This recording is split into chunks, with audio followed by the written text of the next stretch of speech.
mga tao doon pagdaan mo, Nard. Ikaw ba yun? Sa langit, diba?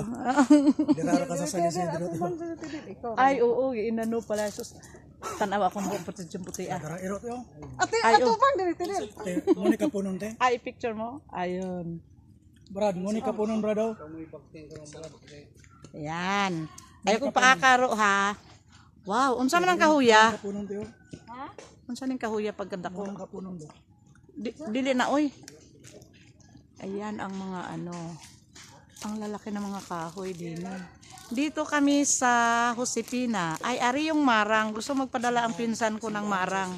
Sabi ko, hindi ngayon tagmarang. Alam ko, hindi tagmarang ngayon. Ayan, oh, marang.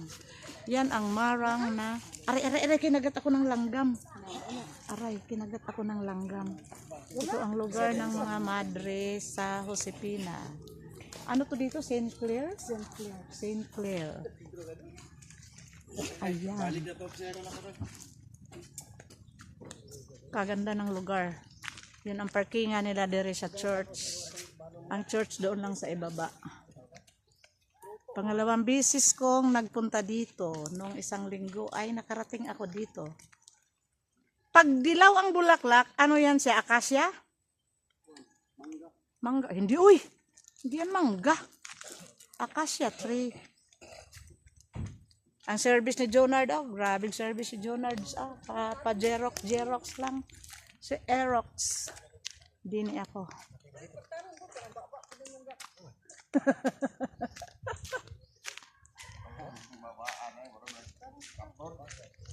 Dito ako, ayan ang simbahan.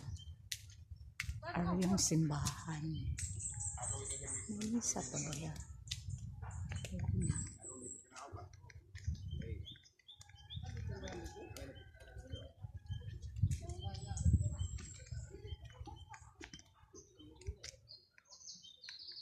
Ayan guys, dito ako nung isang linggo.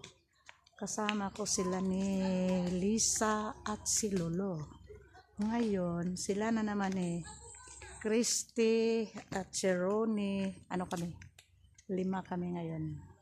Nagpunta din. Ayan. Doon sa baba. Kasi magkapon sila ng aso. May asong ipapakapon ang mga madre. Ayan. Yan. Oops. Enough muna. Ay, hindi. 2 minutes. Welcome to my vlogs. Panoorin nyo guys. Ay, wala. Natapos na ang misa. Ayan yung simbahan. Wala. Natapos na ang misa din. Kasi pag ganitong oras tapos na. Yan ang simbahan ng Take Care of You. St. Clair. Ayan. Nakachinilas lang ako.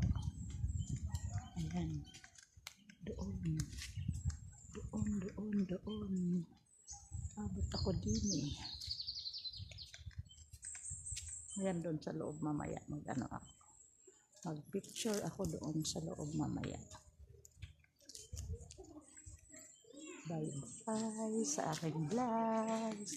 Buti nga di ganun mainit ngayon. Malilom ngayon.